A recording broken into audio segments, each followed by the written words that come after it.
എൻ്റെ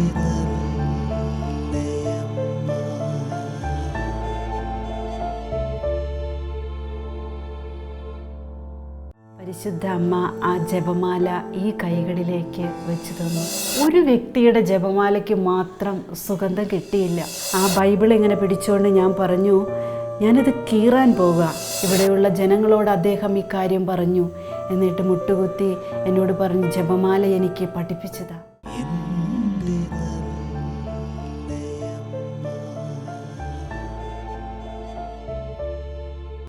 പരിശുദ്ധ അമ്മ നൽകിയ ജപമാല ഇവിടെ വെച്ചതായിട്ട് ഞാൻ പങ്കുവെച്ചുവല്ലോ.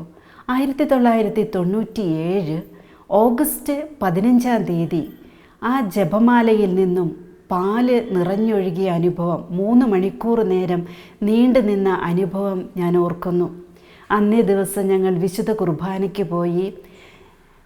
ചാലക്കുടിക്കടുത്ത് കുറ്റിക്കാടുള്ള പൗലോസ് പേങ്ങിപ്പറമ്പിൽ എന്ന് പറയുന്ന സഹോദരൻ്റെ വാഹനത്തിലാണ് ഇവിടേക്ക് വന്നത്.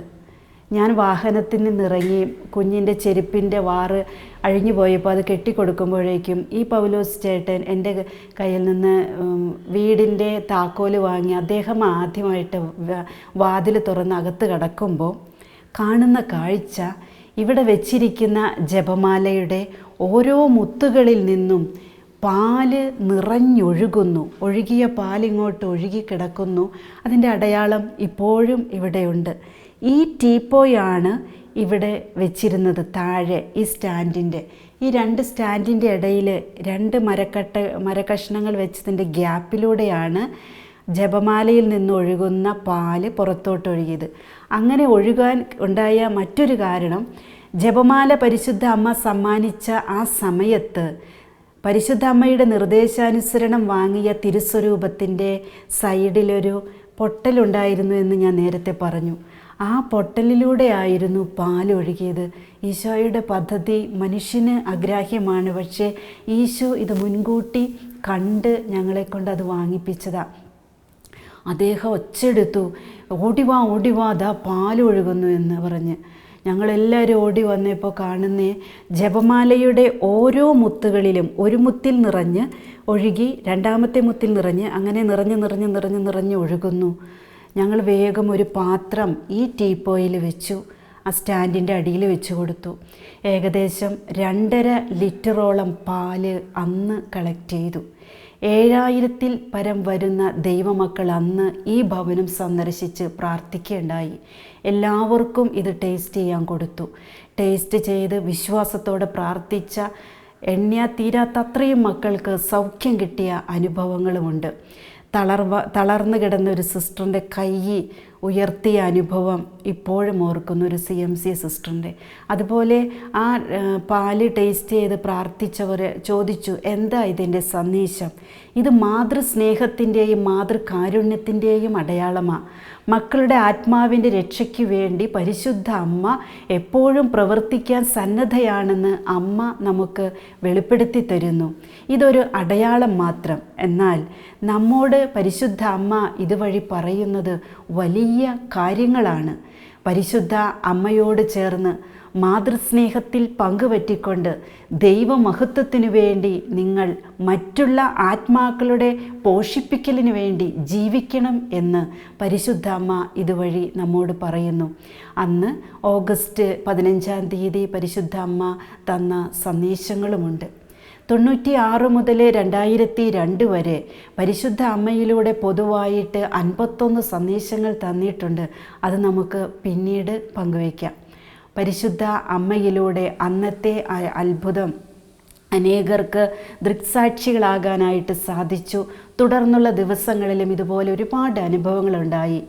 വീണ്ടും ഒരു ദിവസം, ഒരു സെപ്റ്റംബർ 29 മുഖ്യദൂതനായ വിശുദ്ധ മിഖായേലിൻ്റെ തിരുനാളിൻ്റെ അന്ന്, മുഖ്യദൂതനായ വിശുദ്ധ റഫായേൽ, മിഖായേൽ, ഗബ്രിയേൽ മാലാഖമാരുടെ തിരുനാൾ ദിവസം ഉച്ചയ്ക്ക് ശേഷം ഒരു ഗ്രൂപ്പ് ആൾക്കാർ ഒരു ജീപ്പിൽ പ്രാർത്ഥിക്കാൻ വന്നു. പുരുഷന്മാരായിരുന്നു. ഞങ്ങൾ കുറേ പേര് ഇവിടെ മുട്ടുകുത്തി പ്രാർത്ഥിക്കുമായിരുന്നു. അവരെന്നെ പുറത്ത് വിളിച്ചിട്ട് പറഞ്ഞു, ഈ കാണുന്നതെല്ലാം ഒരു ചപ്പടി വിദ്യയായിട്ടാണ് ഞങ്ങൾക്ക് തോന്നുന്നത്. ഈ ദിവ്യകാരുണ്യത്തിൻ്റെ അനുഭവമൊക്കെ ഉണ്ടായ സഹോദരിയാണല്ലോ. ഞങ്ങൾക്കൊന്ന് പറഞ്ഞു തരാമോ ഈ ദിവ്യകാരുണ്യം എന്താണെന്ന്? അത് വെറും ഗോതമ്പപ്പമ്മ. അങ്ങനെ ദിവ്യകാരുണ്യത്തിൽ അവർക്കില്ലാത്ത വിശ്വാസം അവർ പ്രകടിപ്പിച്ചു. ഞാൻ ശാന്തമായി എല്ലാം കേട്ടിട്ട് അവരോട് പറഞ്ഞു, നമുക്കൊരു 53 മണി ജപം ചൊല്ലാം. നിങ്ങൾ എൻ്റെ അടുത്ത് മുട്ടുകുത്തണം. എൻ്റെ അടുത്തല്ല, ദൈവമാതാവിൻ്റെ മുൻപിൽ മുട്ടുകുത്തണം. നമുക്കൊരുമിച്ച് ജപമാല ചൊല്ലി പ്രാർത്ഥിക്കാം. അവർ പ്രാർത്ഥിക്കാൻ കൂടി. പ്രാർത്ഥിച്ചു. 3-ാം രഹസ്യം കഴിഞ്ഞപ്പോൾ പരിശുദ്ധ അമ്മ ഇപ്രകാരം പറഞ്ഞു തന്നു, കുഞ്ഞെ, നീ അവരോട് പറയണം, 5-ാമത്തെ രഹസ്യം, മഹത്വത്തിൻ്റെ 5-ാം രഹസ്യം ചൊല്ലിത്തീരുമ്പോൾ കണ്ണുകൾ തുറന്ന് ഈ കൈകളിലേക്ക് നോക്കിക്കൊണ്ടിരിക്കാൻ പറയണം. ഞാൻ അപ്രകാരം പറഞ്ഞു. 4-ാം രഹസ്യം ചൊല്ലി 5-ാം രഹസ്യം ചൊല്ലി കാഴ്ചവെപ്പ് കഴിഞ്ഞ് അവർ നോക്കിക്കൊണ്ടിരുന്നു. ഞങ്ങൾ സ്തുതിച്ച് പ്രാർത്ഥിച്ചു കൊണ്ടിരുന്നു. എന്നെ കേൾക്കുന്ന എൻ്റെ പ്രിയപ്പെട്ട ഈശോയുടെ മക്കളെ, കണ്ണുകൊണ്ട് കാണത്തക്ക വിധത്തിൽ തിരുവോസ്തി ഈ വലത് കൈയുടെ ഈ വെള്ളയിൽ നിറഞ്ഞ് തെളിഞ്ഞു വരുന്ന ഒരു അനുഭവം. അല്പം കനത്തിൽ തന്നെ നിറഞ്ഞ് തെളിഞ്ഞു വരുന്ന, അവർ ഓരോരുത്തരും നോക്കുമ്പോഴേക്കും അവർക്ക് തോന്നുന്നത് ഈ തിരുവോസ്തി ഇങ്ങനെ പൊന്തി പൊന്തി വരുന്നതായിട്ടാണ്. ഞാൻ കാണുന്നത് ചുമന്ന നിറത്തിൽ കട്ടിയിൽ ഇവിടെ ഒരു അടയാളം. അവരത് ഫോട്ടോ എടുത്തു. ഫോട്ടോയിൽ തെളിഞ്ഞതോ വെളുത്ത ഓസ്തിയുടെ നിറം.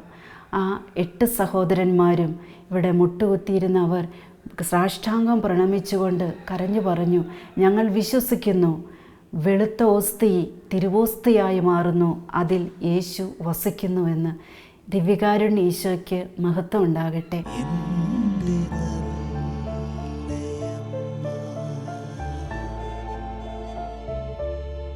97 ഒക്ടോബർ 26-ാം തീയതി ഞങ്ങളുടെ ഇടവക ദേവാലയത്തിൽ വിശുദ്ധ ബലിക്കായിട്ട് പോയി. അന്നേ ദിവസം അവിടെ കൊച്ചുമക്കളുടെ ആദ്യ കുർബാന സ്വീകരണവും സ്ഥൈര്യലേപനവും നടക്കുന്നൊരു ദിവസമായിരുന്നു. സ്ഥൈര്യലേപനത്തിനും ആദ്യ കുർബാനയ്ക്കുമുള്ള മക്കളെയൊക്കെ ഒരുക്കി നിർത്തിയിട്ട് വിശുദ്ധ കുർബാന തുടങ്ങി. ആ കുർബാന ഒരു പ്രത്യേക അനുഭവമായിരുന്നു. അതായത് ഈശോയുടെ മനുഷ്യാവതാരം മുതൽ മരണവും ഉയർപ്പും വരെയുള്ള എല്ലാ കാര്യങ്ങളും നമ്മൾ ബൈബിൾ വഴി അറിഞ്ഞത്, സഭയുടെ പഠനം വഴി അറിഞ്ഞതെല്ലാം സത്യമായിട്ടും സംഭവിക്കുന്നു. നഗ്നമായ നേത്രങ്ങൾ കൊണ്ട് കണ്ട് അനുഭവിക്കുന്ന ഒരു അനുഭവമായിരുന്നു. സ്ഥൈര്യലേപന സമയത്ത് പരിശുദ്ധാത്മാവിൻ്റെ ഗാനം ആലപിച്ചപ്പോൾ അൾത്താര നിറഞ്ഞ് പരിശുദ്ധാത്മാവ് നിറഞ്ഞു നിൽക്കുന്ന അനുഭവം ഉണ്ടായി. തുടർന്ന് വിശുദ്ധ കുർബാനയുടെ സ്വീകരണ സമയമായി അഭിവന്യ മാർ ജേക്കബ് മനന്തോടത്ത് പിതാവ് സ്ഥൈര്യലേപനം മറ്റു കൂദാശ സ്വീകരിക്കുന്ന കുഞ്ഞുങ്ങൾക്ക് വിശുദ്ധ കുർബാന കൊടുത്തുകൊണ്ടിരുന്നു. പിതാവിൻ്റെ സെക്രട്ടറി അച്ഛൻ മറ്റുള്ളവർക്ക് വിശുദ്ധ കുർബാന കൊടുക്കാൻ ജനമധ്യത്തിലേക്ക് വന്നു. ഞാനും അവിടെ കുർബാന സ്വീകരിക്കാനായിട്ട് കരങ്ങൾ കൂപ്പി നിന്നു. എനിക്ക് അപ്പോൾ മുതൽ രക്തത്തിൻ്റെ മണം കിട്ടിക്കൊണ്ടിരുന്നു. എനിക്കത് അപ്പോൾ അനുഭവപ്പെട്ടു. പക്ഷെ പിന്നീട് എന്നോട് പലരും പറഞ്ഞു അവർക്കെല്ലാം ഇങ്ങനെ അനുഭവപ്പെട്ടുകൊണ്ടിരുന്നെന്ന്. വിശുദ്ധ കുർബാന സ്വീകരിക്കുവാൻ ആത്മീയമായി പ്രാർത്ഥിച്ച് ഞാൻ ഒരുങ്ങി. എൻ്റെ അടുത്തോട്ട് ഈ അച്ഛൻ അടുത്തിങ്ങനെ വരും തോറും ആ കുസ്തോതിയിലുള്ള ഈശോ തിരുവോസ്തി, വെള്ള തിരുവോസ്തി ഇങ്ങനെ ഉയരുന്ന ഒരു അനുഭവമായിരുന്നു. ആദ്യമൊക്കെ ഞാൻ ചിന്തിച്ചു അതെൻ്റെ തോന്നലായിരിക്കുമെന്ന്. ബഹുമാനപ്പെട്ട വൈദികൻ പരിശുദ്ധ കുർബാനയെടുത്ത് ഈ അധരത്തിൽ വെച്ചു. അധരത്തിൽ വെച്ചപ്പോൾ ഒരു തീക്കട്ട എൻ്റെ അധരത്തിൽ വയ്ക്കുന്ന അനുഭവമായിരുന്നു എനിക്ക്. ആ തീക്കട്ട അധരത്തിലിരുന്ന് ചലിക്കുന്നു. ഞാൻ വാ അടയ്ക്കാൻ ശ്രമിക്കുന്നു, എനിക്ക് സാധിക്കുന്നില്ല. ഞാൻ ഒരു വലത് കൈ കൊണ്ട് ഇങ്ങനെ പിടിക്കുന്നുണ്ട്, പക്ഷേ എനിക്ക് സാധിക്കുന്നില്ല വാ അടയ്ക്കാൻ. എൻ്റെ വായ് അടയുന്നില്ല. ഞാൻ തിരിച്ചു നടന്ന് ഞാൻ മുട്ടുകുത്തിയെടുത്ത് എത്തിയപ്പോഴത്തേനും ഈ ജനങ്ങൾ മുഴുവനും കാണുക ഞാൻ വാ തുറന്ന് ഇരിക്കുന്നത്. അവർ കാണുന്നത് എന്തെന്നോ, ഇന്നും ജീവിക്കുന്ന നമ്മുടെ ഈശോ, തിരുവോസ്തിയിൽ ഈശോ രക്തവും മാംസവുമായിട്ട് മാറിയതായിരുന്നു ഈശോയുടെ മക്കൾ കണ്ടുകൊണ്ടിരുന്നത്. ദിവ്യകാരുണ്യ ഈശോയ്ക്ക് എന്നേക്കും ആരാധനയും സ്തുതിയും പുകഴ്ചയും ഉണ്ടായിരിക്കട്ടെ. ജീവിക്കുന്ന ഈശോ വിശുദ്ധ കുർബാനയിലൂടെ ഓരോ ദൈവമക്കളും വെളുത്ത നിറത്തിലുള്ള തിരുവോസ്തി സ്വീകരിക്കുമ്പോൾ അവിടുത്തെ ഹൃദയം തന്നെ മുറിച്ച് ഓരോ മക്കൾക്കും തരുന്നുണ്ടെന്നുള്ള സത്യം ആദ്യമായിട്ട് ദൃശ്യമായ രീതിയിൽ, മറ്റുള്ളവർക്ക് കാണാവുന്ന രീതിയിൽ, എനിക്കും അനുഭവിക്കാവുന്ന രീതിയിൽ ആദ്യമായിട്ടുണ്ടായ അനുഭവമായിരുന്നു അത്. ജനങ്ങളെല്ലാം കരയാൻ തുടങ്ങി. ഞാനപ്പോൾ ഈശോയുടെ തിരുവിലാവിൻ്റെ ഹോളങ്ങ് എക്സ്പാൻഡ് ചെയ്തിട്ട് ഈ മുഖം അതിലേക്ക് ടൈറ്റ് ചെയ്ത് വെച്ചിരിക്കുന്ന ഒരു അനുഭവമായിരുന്നു. ജനം കരയുന്നതും ഒക്കെ എനിക്ക് കേൾക്കാം, എന്നോടിത് ഇറക്കാൻ പറയുന്നത് എനിക്ക് കേൾക്കാം, പക്ഷേ എനിക്ക് പ്രതികരിക്കാൻ പറ്റുന്നില്ല. മറ്റൊന്നും ഞാൻ കാണുന്നുമില്ല. ഈശോയുടെ തിരുവിലാവിന് അകത്തായിരുന്നു ഞാൻ. ജീവിക്കുന്ന തിരുവോസ്തി എൻ്റെ നാവിലിരുന്നു കൊണ്ട് പിടയ്ക്കുന്നത് അനേക മക്കൾ കണ്ട് മാനസാന്തരത്തിൻ്റെ അനുഭവം ഉണ്ടായി. വിശുദ്ധ കുർബാനയുടെ അവസാനത്തെ ബ്ലെസ്സിങ്ങിന് ശേഷം എന്നെ ബിഷപ്പിൻ്റെ അടുത്തേക്ക് കൊണ്ടുപോയി. ഞങ്ങളുടെ വികാരിയച്ഛൻ ഫാദർ ജോസഫ് പുലവേലിയും പിതാവിൻ്റെ സെക്രട്ടറി അച്ഛനും പിതാവും എനിക്ക് വേണ്ടി പ്രാർത്ഥിച്ചു. എന്നിട്ട് എന്നോട് പറഞ്ഞു, റാണി അത് ഉൾക്കൊള്ള്, ഇറക്ക്. അപ്പോൾ എനിക്ക് ഈശോയെ ഇറക്കാനായിട്ട്, കൺസ്യൂം ചെയ്യാനായിട്ട് സാധിച്ചു. അതുവരെ ഇറക്കാൻ ശ്രമിക്കുമ്പോഴൊക്കെ തിളച്ച വെള്ളത്തിൽ നിന്ന് ആവി വരുന്നത് പോലെ എന്തോ എൻ്റെ തൊണ്ടയിൽ നിന്ന് വന്നിട്ട് നാവ് പുറത്തോട്ട് തള്ളുമായിരുന്നു. ഞാൻ ആ സമയം മുഴുവനും ഭാഷാവരത്തിൽ സ്തുതിച്ചുകൊണ്ടിരുന്നു. കണ്ട ദൈവമക്കൾ പറയുന്നു, നാവ് ചലിച്ചുകൊണ്ടിരുന്നു. ഓരോ ചലനത്തിലും തിരുവോസ്തിയിൽ നിന്ന് തിരുരക്തം വമിച്ചുകൊണ്ടിരുന്നു. ഒരു തുള്ളി പോലും താഴോട്ട് പോയില്ല. എൻ്റെ പ്രിയപ്പെട്ട എന്നെ കേൾക്കുന്ന ഈശോയുടെയും പരിശുദ്ധ അമ്മയുടെയും പ്രിയപ്പെട്ട മക്കളെ, ജീവിക്കുന്ന ദൈവം ഓസ്തിരൂപനായിട്ട് മാംസരക്തമായിട്ട് എല്ലാ മക്കളിലേക്കും വിശുദ്ധ കുർബാനയിലൂടെ കടന്നു വരുന്നുണ്ട്. വിശുദ്ധ കുർബാന പണ്ടെങ്ങോ കഴിഞ്ഞ ഒരു സംഭവമല്ല. ഓരോ ബലിവേദിയിലും സത്യമായിട്ടും അത് ഇന്നും നിറവേറിക്കൊണ്ടിരിക്കുന്നു. ഈശോ അന്ന് തന്നൊരു സന്ദേശമുണ്ട്. ആ സന്ദേശത്തിൽ ഏറ്റവും അവസാനം ഇപ്രകാരം ഈശോ പറയുന്നുണ്ട്, എൻ്റെ അമ്മയുടെ നിരന്തരമായ പ്രാർത്ഥനയുടെ ഫലമാണിതെന്ന്. സത്യമാണത്. കാരണം ഓരോ അൾത്താരയുടെ വലതുഭാഗത്തും പരിശുദ്ധ അമ്മ സന്നിഹിതയാണ്. എന്തിനാണെന്നോ, നമുക്ക് വേണ്ടി തൻ്റെ സ്വന്തം മകനെ ഈശോയെ മുറിച്ച് വിളമ്പിത്തരാനായിട്ട്. ജീവിതം വഴിയേറ്റുപോയി, വഴി മുട്ടിപ്പോയി, ജീവിതം പാപക്കയത്തിലാണ് എന്ന് മനസ്സിലാക്കാൻ, ഒരു കുഞ്ഞിനെക്കുറിച്ച് മനസ്സിലാക്കാൻ ഏറ്റവും ആദ്യം സാധിക്കുക തൻ്റെ അമ്മയ്ക്ക്, ആ കുഞ്ഞിൻ്റെ അമ്മയ്ക്ക് തന്നെയാണ്. പുത്രൻ്റെ ശരീരരക്തങ്ങൾ വെച്ചു വിളമ്പി കാത്തിരിക്കുന്നൊരു ഹൃദയം, അതാണ് അമ്മയുടെ ഹൃദയം. അതിന് ആകാശത്തേക്കാൾ വിസ്താരമുണ്ട്, കടലിനേക്കാൾ ആഴമുണ്ട്. ഒരു മനുഷ്യനും അത് അളക്കാൻ സാധിക്കില്ല. ആ ഹൃദയത്തിൽ എനിക്കും നിങ്ങൾക്കും ഇടമുണ്ട്. ഈശോയ്ക്ക് ഇടം കൊടുത്തതുപോലെ എല്ലാറ്റിലുമുപരി ആ ഹൃദയത്തിൽ ഈശോ ഉണ്ട്. ഈശോയുടെ തിരുഹൃദയവും പരിശുദ്ധ അമ്മയുടെ വിമല ഹൃദയവും ഒരു വ്യക്തിക്കും ഒരു യുക്തിക്കും ഒരു ശക്തിക്കും വേർപെടുത്താൻ പറ്റില്ല. കാരണം അത് ഒന്നാണ്. പരിശുദ്ധ അമ്മയിൽ നിന്നും രൂപം പ്രാപിച്ച ശരീരവും രക്തവും, ഗ്ലോറിഫൈഡ് ബോഡി. പല വ്യാഖ്യാനങ്ങളുമുണ്ട്. സത്യമാണ്, ദിവ്യകാരുണ്യം ഗ്ലോറിഫൈഡ് ബോഡി തന്നെയാണ്. പക്ഷേ ആരിലേക്കും കടന്നു വരാൻ കഴിയുന്ന ഈശോ നിത്യസത്യമായി ദിവ്യകാരുണ്യത്തിലുണ്ട്. പരിശുദ്ധ അമ്മയുടെ ഒരു സന്ദേശം ഞാൻ ഈ നിമിഷത്തിൽ ഓർത്തു പോകുന്നു. പരിശുദ്ധ അമ്മ പറഞ്ഞു, എൻ്റെ തിരുക്കുമാരൻ്റെ ഏറ്റവും വലിയ വേദന ദേവാലയങ്ങളിൽ സക്രാരിയിൽ കഴിയേണ്ട ഏകാന്തതയാണ്. ഏകാന്തനായി കഴിയുന്ന എൻ്റെ മകൻ ഏറെ വേദനിക്കുന്നു. അതുകൊണ്ട് ഈ സമയത്ത് എനിക്കൊന്ന് പറയാൻ തോന്നുന്നു, പ്രിയപ്പെട്ട ദൈവമക്കളെ, വിശുദ്ധ കുർബാനയ്ക്ക് പോകുന്നവരായിരിക്കാം നിങ്ങളിൽ പലരും, അല്ലെങ്കിൽ നിങ്ങളൊക്കെ. ദിവ്യകാരുണ്യം കഴിഞ്ഞിട്ട് ഭവനങ്ങളിലേക്ക്, ജോലി മേഖലകളിലേക്കൊക്കെ ഇറങ്ങിയിട്ട് ദിവ്യകാരുണ്യനാഥൻ നമ്മളിൽ വസിക്കുന്നുണ്ടെന്നുള്ളൊരു ഓർമ്മ പോലും ഇല്ലാതെ നമ്മൾ ജീവിക്കാറുണ്ട്. നമ്മുടെ ഇടവക ദേവാലയങ്ങളിൽ ഇരിക്കുന്ന സക്രാരിയിൽ ജീവനോടെ ഇരിക്കുന്ന ഈശോ ആ താക്കോലിട്ട് പൂട്ടി ഒരു മെഴുകുതിരിയോ ഒരു ബൾബോ കത്തിച്ചു വെച്ചത് കണ്ടിട്ട് പോരുമ്പോൾ അവിടെ ജീവനില്ലാത്തവനായിട്ടല്ല അവിടെ നിന്നിരിക്കുന്നത്. എൻ്റെയും നിങ്ങളുടെയുമൊക്കെ ഓർമ്മയിൽ ഒരു സ്മരണ വരാൻ, ദിവ്യകാരുണ്യീശോയെ ഞാൻ അങ്ങയെ സ്നേഹിക്കുന്നു എന്നൊന്ന് പറയാൻ കാതോർത്തിരിക്കുന്ന, കൊതിച്ചിരിക്കുന്ന ഒരു ഈശോ ഉണ്ട്. നമ്മൾക്ക് എപ്പോഴും ദേവാലയത്തിൽ കഴിയാൻ പറ്റില്ലായിരിക്കാം, പക്ഷേ ദേവാലയത്തിലായിരിക്കുന്നത് പോലെ ജീവിക്കാൻ പറ്റും. എവിടെയായിരുന്നാലും, പഠിക്കുന്ന കുഞ്ഞാണെങ്കിലും, ജോലി ചെയ്യുന്ന വീട്ടമ്മയാണെങ്കിലും, ജോലി മേഖലകളിലുള്ളവരാണെങ്കിലും, ഫാക്ടറികളിലാണെങ്കിലും ഇടയ്ക്കിടയ്ക്കെങ്കിലും ഒന്ന് ഓർക്കണേ, ദിവ്യകാരുണ്യ ഈശോയെ, ഞാനങ്ങയെ സ്നേഹിക്കുന്നു എന്നൊന്ന് പറയാൻ, അത് കേൾക്കാൻ കൊതിച്ചു നിൽക്കുന്ന നിൻ്റെ സൃഷ്ടാവ്, നമ്മുടെ സൃഷ്ടാവ്, നമ്മുടെ ഈശോ ദിവ്യകാരുണ്യനാഥനായി കാത്തിരിപ്പുണ്ട്.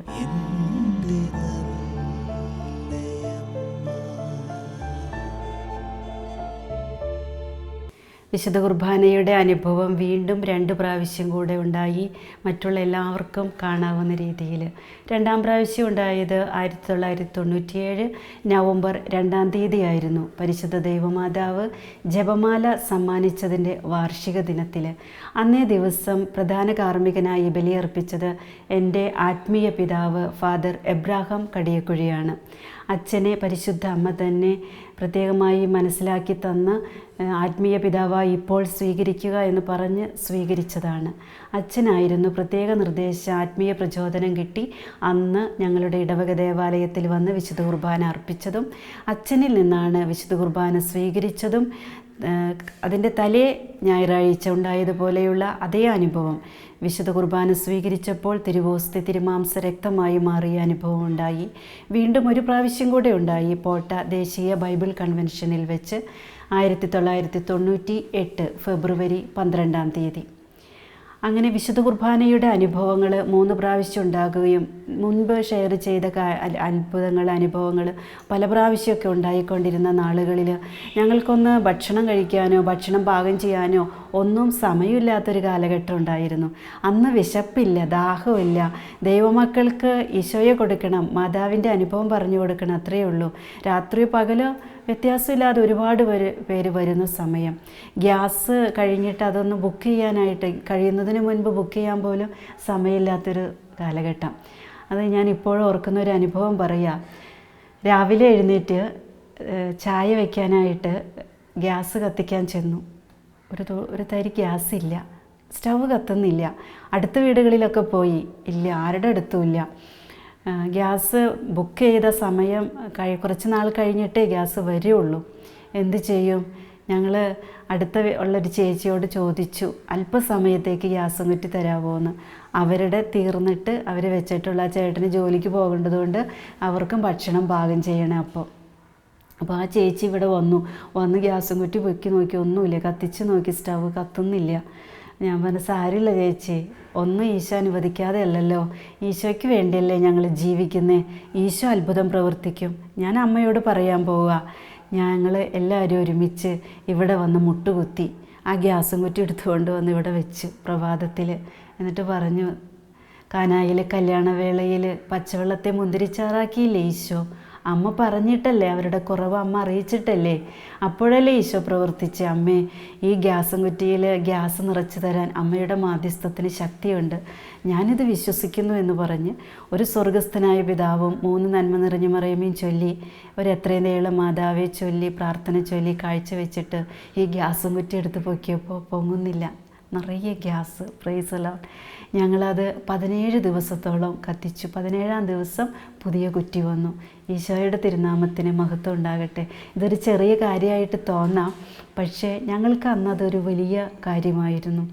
അതുപോലെ തന്നെ 97, 98, 99 കാലഘട്ടങ്ങളിലെല്ലാം ആത്മീയമായിട്ട് ഒരുപാട് എന്നെ സഹായിച്ചിട്ടുള്ള വൈദികരുണ്ട്, സന്യസ്തരുണ്ട്, ഒത്തിരി പേരുണ്ട്, അൽമായരുണ്ട്. അതോടൊപ്പം തന്നെ ഒത്തിരി എതിർപ്പുകളും കാർക്കിച്ച് തുപ്പലുകളും അടികളും അപവാദങ്ങളും തെറിവിളികളെല്ലാം കേട്ടിട്ടുണ്ട്. ഇത് നിസ്സാരമായൊരു കാര്യമല്ലെന്ന് തുടക്കത്തിലേ മനസ്സിൽ ബോധ്യപ്പെടുന്ന രീതിയിലുള്ള ഒരുപാട് സഹനങ്ങൾ കിട്ടിയിട്ടുണ്ട്. ആ നാളുകളിലൊക്കെ പേടിച്ച് പറഞ്ഞു പോയി, ഈശോയെ ഇതൊന്നും വേണ്ടായിരുന്നു, ഞാനിവിടെ ഒതുങ്ങിക്കഴിഞ്ഞോളാം ഈശോയെ വിളിച്ചുകൊണ്ട്. ഈ അനുഭവങ്ങൾ തന്നതുകൊണ്ടല്ലേ ജനം എന്നെ തെറി വിളിക്കുന്നേ. കുടുംബത്തിൽ നിന്നും നാട്ടിൽ നിന്നും വീട്ടിൽ നിന്നൊക്കെ ഒരുപാട് സംശയ ദൃഷ്ടികളുടെ മുൾമുനയിലാണ് ആ നാളുകളൊക്കെ, ആദ്യ നാളുകളൊക്കെ കഴിച്ച് കൂട്ടിയത്. കാർക്കിച്ച് തുപ്പിയൊരു സഹോദരൻ മാനസാന്തരപ്പെട്ട അനുഭവമുണ്ട് വർഷങ്ങൾക്ക് ശേഷം. കാർക്കിച്ച് തുപ്പിയിട്ട് 6 വർഷത്തിന് ശേഷം, ആ 6 വർഷം പരിശുദ്ധ അമ്മയുടെ വിമല ഹൃദയത്തിലേക്ക് ആ മകനെ ചേർത്ത് വെച്ച്, ഞാൻ കണ്ണുകൊണ്ട് കണ്ടില്ലാരെന്ന്, പക്ഷേ ആ വ്യക്തിയെ കാണുമ്പോഴൊക്കെ മനസ്സിൽ ഈശോ പറഞ്ഞു തരുമായിരുന്നു, സ്വീകരിച്ച് പ്രാർത്ഥിക്കുക, അനുഗ്രഹിച്ച് പ്രാർത്ഥിക്കുന്ന. അങ്ങനെ പ്രാർത്ഥിച്ച് മാനസാന്തരപ്പെട്ടൊരു മകനുമുണ്ട്. അതുപോലെ തന്നെ കല്ലേറ് കിട്ടി എൻ്റെ വലത് കാലിൻ്റെ ചെറുവിരൽ പഴുത്ത് പോയൊരനുഭവം ഉണ്ട്. അന്നൊക്കെ പ്രാർത്ഥിച്ച് ഒരു സ്റ്റെപ്പ് വയ്ക്കാൻ പറ്റാത്ത വിധത്തിലായിരുന്നപ്പം ജപമാല ചൊല്ലി പ്രാർത്ഥിച്ച് വിശുദ്ധ കുർബാന സ്വീകരിച്ച് ഇറങ്ങി വന്ന് ആ ഹോളി വാട്ടർ എടുത്ത് കാലിൽ തൊട്ട് പ്രാർത്ഥിച്ചൊക്കെ നടന്ന നാളുകളുണ്ട്. പക്ഷേ അങ്ങനെയൊക്കെയുള്ള അനുഭവങ്ങൾ ഉണ്ടായപ്പോൾ ആദ്യമൊക്കെ ഭയപ്പെട്ടു പോയിട്ടുണ്ട്. എനിക്കൊന്ന് പുറത്തിറങ്ങി നടക്കാൻ പറ്റില്ല. ഞാൻ കുർബാനയ്ക്കേ പോകുന്നുള്ളൂ. കുർബാനയ്ക്കാണെങ്കിലും നടന്നു പോകുമ്പോൾ ഒരുപാട് അപവാദങ്ങൾ, ഒരു സ്ത്രീ കേൾക്കാൻ ഒരിക്കലും ആഗ്രഹിക്കാത്ത അപവാദങ്ങൾ, പൈസ ഉണ്ടാക്കാനാണ് എന്നുള്ള അപവാദങ്ങൾ അങ്ങനെ ഒത്തിരി കേട്ടിട്ടുണ്ട്. ഇവിടെ വരുന്ന വൈദികരെ സിസ്റ്റേഴ്സിനെയൊക്കെ വഴി തെറ്റിച്ച് വിട്ട അനുഭവങ്ങൾ, വൈദികരുടെ കോളറിന് പിടിക്കുക അടിക്കുകയൊക്കെ ചെയ്ത അനുഭവങ്ങൾ ഞാൻ ഓർക്കുന്നു. ഒരു സഹോദരൻ, ഒരു വലിയ ഓഫീസറാണ്. അദ്ദേഹം ഇവിടെ ഇത് കേട്ടറിഞ്ഞ് വന്നു. എന്നെ വഴക്ക് പറയാൻ വേണ്ടി വന്നതാണ്. അന്നേരം ട്രിവാൻഡ്രത്തു നിന്ന് ഒരു വൈദികനും കുറേ യൂത്ത്, ഒരു ബസ് ആൾക്കാർ ഇവിടെയുണ്ട്, വേറൊരു ബസ് ആൾക്കാർ ഇവിടെ പ്രാർത്ഥിച്ചു കൊണ്ടിരിക്കുന്നു. ഇവരെല്ലാവരും ഉള്ളപ്പോൾ ആ സഹോദരൻ മുറ്റത്ത് നിന്ന് ഒരുപാട് തെറികൾ എനിക്കെതിരെ വിളിച്ചു പറഞ്ഞു. എന്നെ വിളിച്ച് നിർത്തിക്കൊണ്ടാണ് പറയുന്നത്. ഒന്നും മിണ്ടിയില്ല. ഈശോ എന്തുമാത്രം കേട്ടു. അതിൽ പങ്കാളിയാകാൻ ഈശോയെ ഒരു അവസരം തന്നതിന് നന്ദി എന്ന് പറഞ്ഞുകൊണ്ട് ഉള്ളിൽ പ്രാർത്ഥിച്ചു കൊണ്ടിരുന്നു.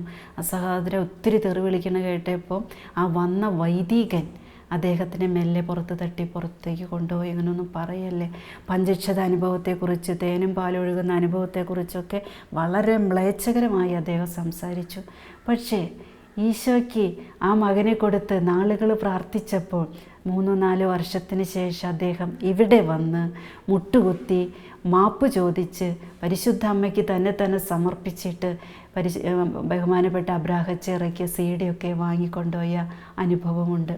അതുപോലെ ഒരുപാട് ആത്മീയമായിട്ട് എന്നെ സഹായിച്ചിട്ടുള്ള ഒരു വ്യക്തി, മനസ്സിൽ ഒരു നിമിഷം പോലും ചിന്തിക്കാത്തൊരു തെറ്റ് ചെയ്തെന്ന് പറഞ്ഞ് ഈ ശുശ്രൂഷയ്ക്കും എനിക്കുമെതിരെ വലിയൊരു ആരോപണവുമായിട്ട് കൊടുങ്കാറ്റ് പോലെ ആഞ്ഞടിച്ചൊരു അനുഭവം ഉണ്ടായി പ്രതീക്ഷിക്കാത്ത സമയത്ത്. അതെന്നെ ഒരുപാട് വേദനിപ്പിച്ചു മനസ്സുകൊണ്ട്. ഈശോയോട് ഞാൻ പറഞ്ഞു, ഈശോയെ എനിക്കറിയില്ല ഇതിൻ്റെ പ്രത്യാഘാതങ്ങൾ എന്തൊക്കെയാണെന്ന്. പക്ഷേ എൻ്റെ കൊച്ചു ബുദ്ധിയിൽ ഞാൻ ചിന്തിക്കുന്നു, ഈശോയെ അവിടുന്ന് പ്രവർത്തിക്കണേ. ഒരു നിമിഷം പോലും ആ തെറ്റ് ചെയ്യാൻ ഞാൻ ചിന്തിച്ചിട്ടില്ലല്ലോ. ഈശോയോട് പറഞ്ഞു, പരിശുദ്ധ അമ്മയോട് ചേർന്ന് ഞാനൊന്ന് തീരുമാനിക്കുക. അത് അമ്മയോട് ചേർന്ന് തീരുമാനിക്കുമ്പോൾ ദൈവഹിതമാണോ അല്ലെന്നൊന്നും അറിയില്ല. അമ്മ ദൈവഹിതമല്ലേ പ്രവർത്തിക്കുള്ളൂ. എൻ്റെ ഈശോ, എനിക്ക് അങ്ങ് പറഞ്ഞു തരണം. പരിശുദ്ധ അമ്മയിലൂടെ മനസ്സിലാക്കി തന്നാൽ മതി. ഇത് അവിടുന്ന് അനുവദിച്ച സഹനമാണോ, അല്ലെങ്കിൽ ഇത് സാത്താൻ പ്രവർത്തിക്കുന്നതാണോ? സഹനമാണെങ്കിൽ സ്വീകരിക്കാനുള്ള ശക്തി തന്ന് എനിക്കിതിനുള്ള ഉത്തരം തരണേ. ഇങ്ങനെയുള്ളൊരു ഉത്തരം കിട്ടുന്നത് വരെ ഞാൻ വെള്ളം കുടിക്കുകയോ ഒരു വറ്റു ഭക്ഷണം കഴിക്കുകയോ പോലും ചെയ്യാതെ പ്രാർത്ഥിച്ചോളാം ഈശോ. അങ്ങനെ ഒരു തീരുമാനമെടുത്ത് പ്രാർത്ഥിക്കാൻ തുടങ്ങി. 3-ാം ദിവസം ഞാനൊന്നും കഴിക്കുന്നില്ല. വിശുദ്ധ കുർബാന സ്വീകരിക്കുന്നു, മറ്റൊന്നും കഴിക്കുന്നില്ല. 3-ാം ദിവസം എൻ്റെ ആത്മീയ പിതാവ് കുളത്തുവയലിൽ നിന്ന് ഇവിടെ വന്നു. അച്ഛൻ എന്നോട് ചോദിച്ചു, ബഹുമാനപ്പെട്ട വർക്കിയച്ഛനും CJ വർക്കിയച്ഛനും അബ്രാഹച്ചനും പ്രാർത്ഥിച്ചു കൊണ്ടിരിക്കുമ്പോൾ ഒരു സന്ദേശം കിട്ടി, ഇവിടെ വന്ന് റാണിയെ എന്തിനു ഉപവസിക്കുന്നു എന്ന് ചോദിക്കാനായിട്ട്. അങ്ങനെ അച്ഛൻ വന്നത്. അച്ഛൻ ഇവിടെ വന്ന് എന്നോട് ചോദിച്ചു. അതുവരെ ഞാൻ ആരുടെ അടുത്തും ഒന്നും പറഞ്ഞില്ലായിരുന്നു. പക്ഷേ ഈ ന്യൂസ് എല്ലായിടത്തും പലയിടത്തും സ്പ്രെഡ് ചെയ്യുന്നുണ്ടായിരുന്നു. അച്ഛനോട് ഞാൻ കാര്യം പറഞ്ഞു. അച്ഛൻ ഒരു ഗ്ലാസ് വെള്ളം എടുത്തു കൊണ്ടുവന്ന് ആശീർവദിച്ച് എനിക്ക് തന്നിട്ട് പറഞ്ഞു, റാണി ഇപ്പോൾ ഇത് കുടിച്ചു, അനുസരിച്ചു. അത് കഴിഞ്ഞപ്പോൾ അച്ഛൻ പറഞ്ഞു, ഉപവാസം നിർത്തണമെന്ന് ഞാൻ പറയില്ല, പക്ഷേ ദിവസത്തിൽ ഒരു നേരം ഭക്ഷണം കഴിക്കണം, രാത്രിയെങ്കിലും. ഓ അച്ഛോ, ഞാൻ കഴിച്ചോളാം എന്ന് പറഞ്ഞ് അന്ന് മുതൽ രാത്രി 2 പീസ് ബ്രെഡോ അല്ലെങ്കിൽ അല്പം കഞ്ഞിയോ കുടിച്ച് ഉപവാസം നീണ്ടു. പ്രാർത്ഥന തുടർന്നു. എൻ്റെ കണ്ണുനീര് ബാക്കിയില്ലാത്ത ഒരു വേദനയായിരുന്നു മാറി ആ അനുഭവം. ആ സമയങ്ങളിലൊക്കെ പരിശുദ്ധ അമ്മ പ്രത്യക്ഷപ്പെടുന്ന സമയമാണ്. പക്ഷേ 3 മാസത്തേക്ക് എനിക്ക് ഒരു പ്രത്യക്ഷപ്പെടലും ഉണ്ടായില്ല. എനിക്കൊരു സന്ദേശം ലഭിച്ചില്ല. ഞാൻ ഇരുണ്ട രാത്രികളിലോ അല്ലെങ്കിൽ വരണ്ട മരുഭൂമിയിലാണോ എന്ന് തോന്നിപ്പിക്കുന്ന അനുഭവങ്ങൾ, പല വാർത്തകളും പലരിൽ നിന്നും കേട്ടുകൊണ്ടിരുന്നു. അവഹേളനങ്ങളും തിരസ്കരണങ്ങളും കളിയാക്കലുകളും. 3 മാസം തികയുന്ന അന്ന് രൂപക്കൂട് ഇവിടെ വെച്ചിരിക്കുന്ന പുതിയ രൂപക്കൂട് പണിത് പരിശുദ്ധ അമ്മയുടെ തിരുസ്വരൂപം ജപമാലയോടുകൂടെ വെച്ച് പ്രാർത്ഥിച്ചു കൊണ്ടിരുന്ന നാളുകളാണ്. 3 മാസം തികയുന്നു. രാത്രി 1:30 ഞാൻ രൂപക്കൂടിൻ്റെ മുൻപിൽ മുട്ടുകുത്തിക്കൊണ്ട് കൈവിരിച്ച് ജപമാല ചൊല്ലി പ്രാർത്ഥിക്കുക, എനിക്ക് ഉത്തരം തരണേ. ഞാൻ പാപിയാ, ഞാൻ ബലഹീനയാ, പക്ഷെ ഇപ്പോൾ ആരോപിക്കുന്ന ഈ തെറ്റ് ഞാൻ ചെയ്തിട്ടില്ല ഈശോയെ. നിലവിളിച്ചുകൊണ്ടിരുന്നു. നിലവിളിക്കുന്നുണ്ടെങ്കിൽ കണ്ണിൽ നിന്ന് കണ്ണീരില്ല, വറ്റിപ്പോയതുപോലെ. അന്ന് പരിശുദ്ധ അമ്മ പ്രത്യക്ഷപ്പെട്ടു. ഒരിക്കലും അല്ല അമ്മേ എന്ന് പറഞ്ഞ് ഞാൻ കരഞ്ഞപ്പോൾ മാതാവ് ഒരു വശത്തേക്ക് ചൂണ്ടിക്കാണിച്ചിട്ട് അങ്ങോട്ട് നോക്കാൻ പറഞ്ഞു. ആ പ്രാർത്ഥനയുടെ വേളയിൽ അമ്മയുടെ 2 കണ്ണുകളിൽ നിന്നും കണ്ണുനീരൊഴുകി ആ തൊഴുത്തിലേക്ക് പതിക്കുന്നതും ഞാൻ കണ്ടു. അവർ ടാർപോളി മാറ്റിവെച്ചിട്ട് പറഞ്ഞു, ജീവിക്കുന്നു ദൈവം, സത്യമായിട്ടും പരിശുദ്ധ അമ്മയ്ക്ക് ശക്തിയുണ്ടെന്ന്.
Imagine